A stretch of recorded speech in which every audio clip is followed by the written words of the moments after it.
That's the bigger cover-up. They were complicit by agreeing to de-amplify anyone but Joe Biden. Joe Biden.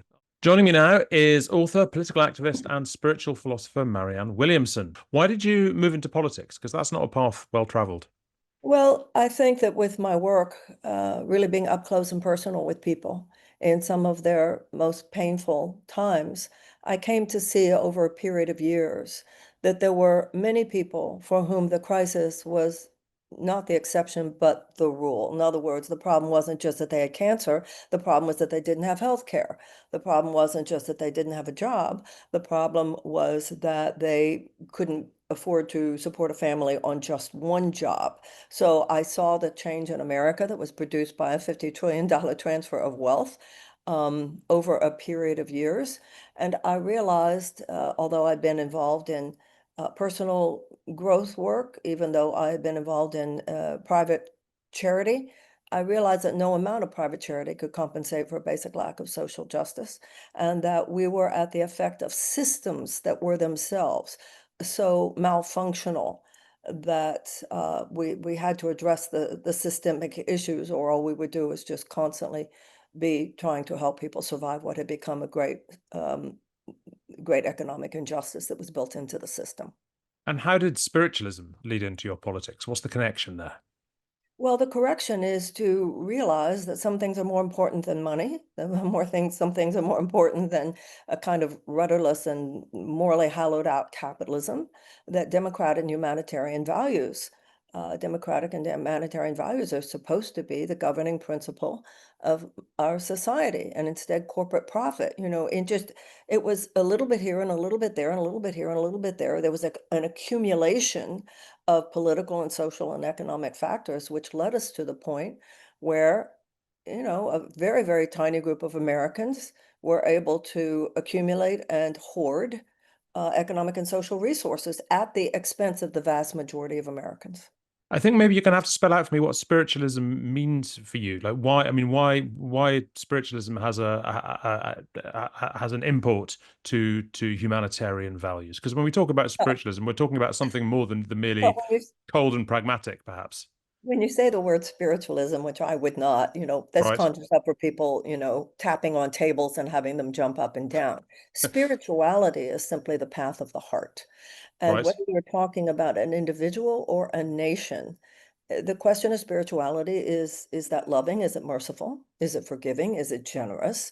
Gandhi once said that the problem with humanity is we're not in our right mind. So the questions that I was trained to ask, not only of myself, but individuals, uh, am I being a good person? Am I being an ethical person? Is my behavior morally correct? Am I being good to people? Am I being good to children?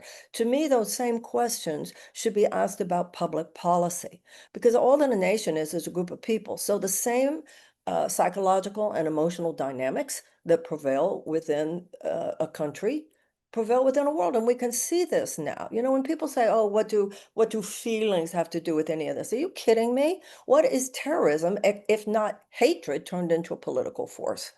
And nobody, I think, at this point laughs at Gandhi or Martin Luther King when they talked about turning love into a social, economic, and political force. We need to wipe that smirk off our faces and ask what it would take to harness the better angels of our nature, as Trump said, excuse me, as Lincoln said, because I actually don't think anything less than that will prevail over the rather horrifying authoritarian forces that have arrayed in my country today. I mean, yeah, I can more easily imagine Lincoln saying that than I can imagine Trump saying that. I wonder if he even even hopes that. But I mean, I think a lot of people would think that spirituality was something more than morality, something more than goodness, something sort of transcendental. Some people would talk about spirituality as being religion minus the God part. That's not what it means to you. It means to me that you take it very seriously, that we have a purpose on this earth, and that means more than A just purpose serving a from purpose. where? A purpose given by whom? I think that whether you see these things in religious or spiritual or secular terms doesn't matter. There are people who are just want to be good people. They don't relate to this in terms of spiritual or religious context. It doesn't matter. I think particularly for those of us, and your country is this is true in your country as well as mine. There are many countries, particularly advanced democracies, where there is an understandable and I think appropriate discomfort with talking about political issues in a context that speaks specifically to one religion or to another, even religion itself. It's unnecessary. And I think in religiously pluralistic societies, once again, yours as well as mine, it's better not to. Mm. It's safer for religious minorities, to be sure. And also in the United States, it's a constitutional principle. So I didn't run for political office talking about any of these things in religious terms, but I realized that you can talk about humanitarian values without mentioning the word God. You can talk about the fact we need to take care of the children, we need to take care of the earth, we need to take care of one another, we need to cultivate peace, we need to cultivate justice, we need to cultivate democracy and humanitarian principles. That's what my campaign was about. I think being careful about the differences in language and discourse is mature and appropriate. It's fascinating to hear you say that we can talk about humanitarian values without talking about God. I sometimes wonder if some political figures, such as Donald Trump, perhaps talk about God without talking about humanitarian values. I think that's a very apt description of who he is and what he does. Right. Yeah. Interesting. Look, you tried to sort of carve out a lane to the left of Joe Biden, maybe even to the left of Bernie Sanders, and you stood to be the presidential candidate in 2020 and in 2024 as well. Neither time successfully. Do you still think the radical left is the future for the Democrats? Would you even describe your position as radical left? I do not describe my position as radical left. I don't think I was to the left of Bernie Sanders. I think I contributed some things to the conversation, places where he did not go. For instance, the Department of Peace, recognizing our need to address a massive transfer of resources in the direction of America's children. I thought we should eradicate the war on drugs and so forth. But I don't. I think particularly at this time with what's going on in the United States today, everybody needs to come out of their silos.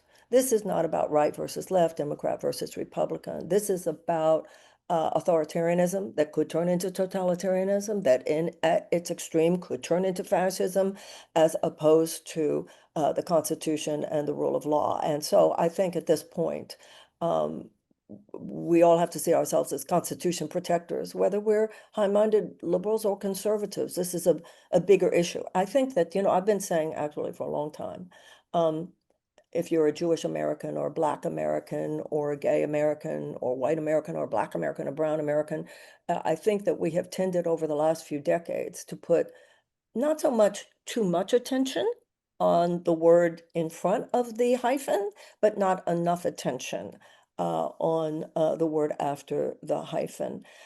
First principle in the United States is e pluribus unum, out of many, one. That was the first principle that we have forgotten and we forgot to hand to our children, that we are many cultures, many ethnicities. This is no different than what you see in your country, but that you are underneath it all committed to common values and sets of principles. And when you lose those, then there's no glue to hold you together. And that's when all hell breaks loose, and all hell has broken loose in the United States. That's really interesting. So, I mean, one could say that then, from what you're saying, that thing that I mean, you were calling humanitarianism, I keep calling spirituality, though I sense slightly to your annoyance, is almost, it's almost a point being made against the idea of identity politics by making everybody rise above identity politics and find a sort of commonality above them. Yes, it is actually. We took that too far. Right.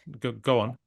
Well, it became, for instance, I'm a Jewish woman, and there are places where it is absolutely appropriate that I think in terms of, what should my position be as a Jew? There are absolutely places where I should think in terms of what my position should be as a woman. Political issues, obviously, in both of those cases, hello, as a Jew and as a woman, in both of those cases, I can't sit that out as either one of those identities.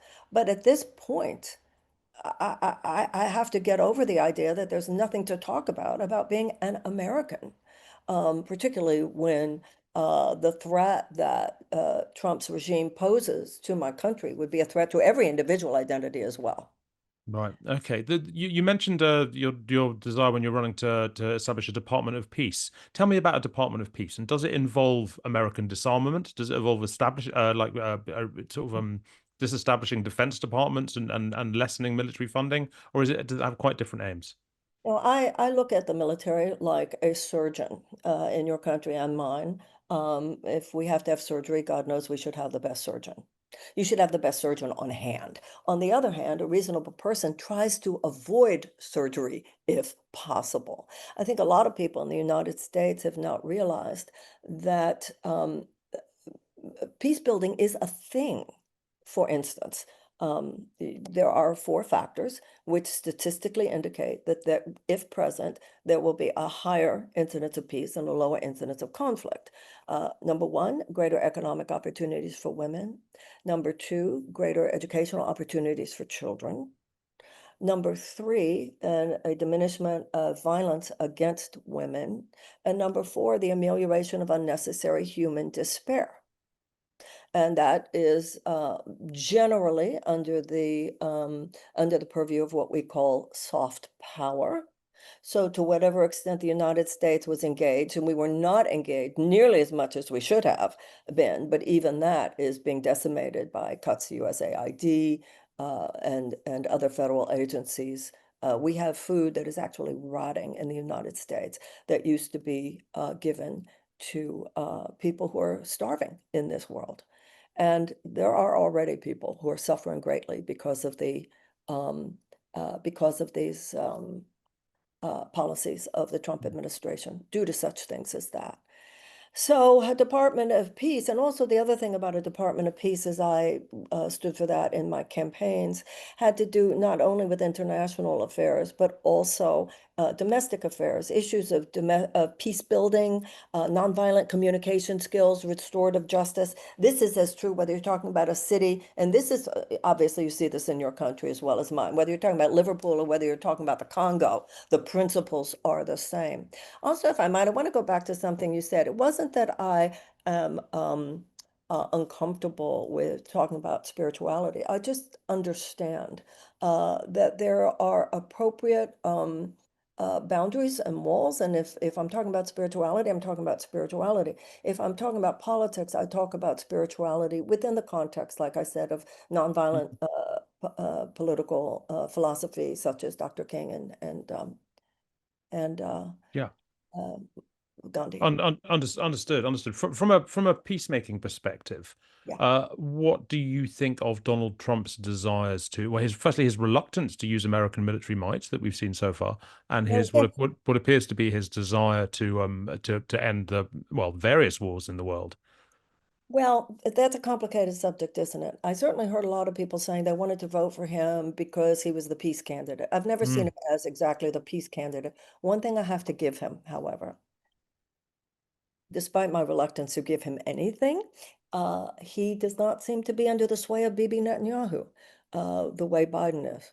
And that I think is a good thing. Now, having said that, there's not much behavior that follows up on that, right? To make any difference for the Palestinian people at this point. He blusters, but he hasn't actually exercised any authority that would undercut Bibi Netanyahu's plans.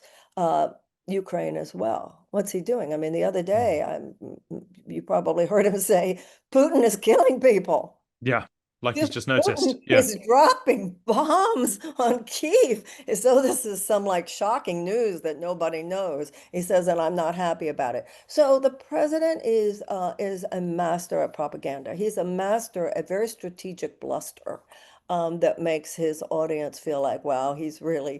really on it. But there's a big distinction between his bluster and his behavior. When you ran against when you tried to challenge Joe Biden in 2024, you were very critical of the Democratic establishment for rallying around him. Do you feel vindicated in that, given what we've learned about his health since? It gives me no pleasure to have been right. Mm. The results are too catastrophic. I see Do it you as mean more of a tragedy than anything else.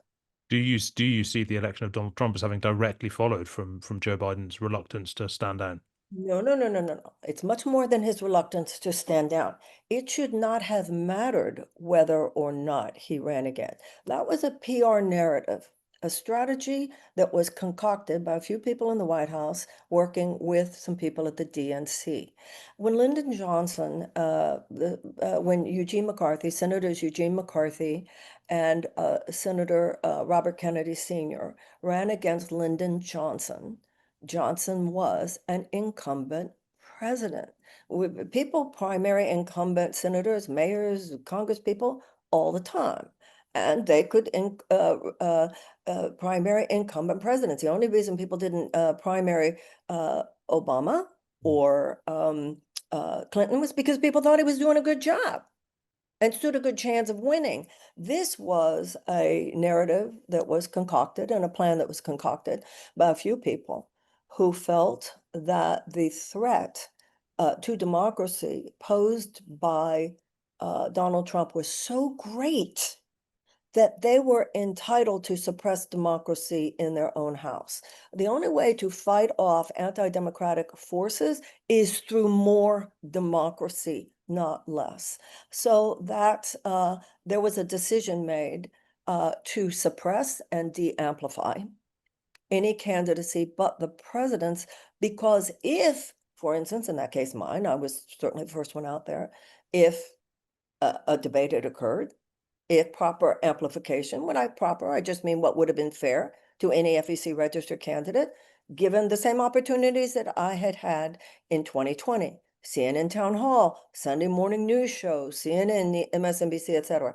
I think it would have become evident very early that number one, we might have a problem on our hands, but number two, at the very least, we should discuss what will actually defeat Donald Trump.